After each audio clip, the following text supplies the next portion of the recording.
ఇప్పుడు కేటీఆర్ది ఏమైంది? మొన్న 50 కోట్ల రూపాయలు ఈ ఉంది కదా, ఏంటది, ఈ ఫార్ములా రేసు బయట నుంచి తీసుకొచ్చారు. 50 కోట్ల రూపాయలు క్యాబినెట్ శాంక్షన్ లేదు, ఏం లేదు. కేటీఆర్ ఫోన్ మీదనే ఆయన నిధులు ఆ కంపెనీకి కేటాయించడం జరిగింది. తర్వాత ఏమైంది?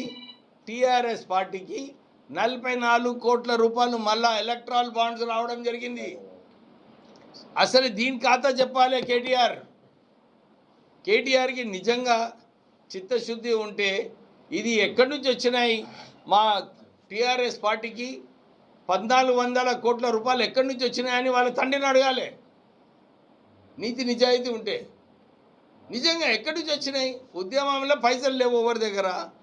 ఒకటేసారి 10 సంవత్సరాలు 1400 కోట్ల రూపాయలు ఎక్కడ వచ్చినాయి? ఏం చేసిండ్రు వాళ్ళు?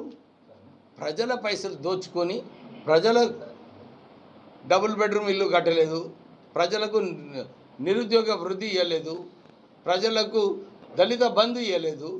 ఇవన్నీ చేస్తుంటే నిధులు ఉంటుండే, కానీ నిధులన్నీ వాళ్ళ అకౌంట్లలో పోవడం జరిగింది. సో కవిత ఏదైతే ప్రశ్న వేసిందో ఆమె ఉండే కదా, ఇన్నర్ సర్కిల్లోనే ఉండే. ఆ 1400 కోట్ల అకౌంట్ ఇవ్వమంటుంది. ఇవ్వండి మీరు. సిద్దిపేటలో గవర్నమెంట్ హాస్పిటల్, అక్కడ ఎంత చిన్నది, సిద్దిపేట డిస్టిక్లో ఎంతమంది ఉంటారు? 5-6 లక్షల మంది ఉంటారు. దానికన్నా ఎక్కువ ఉండరు కదా. 5-6 లక్షల మందికి 1000 కోట్ల హాస్పిటల్ అవసరమా? 1000 బెడెడ్ హాస్పిటల్ అవసరమా?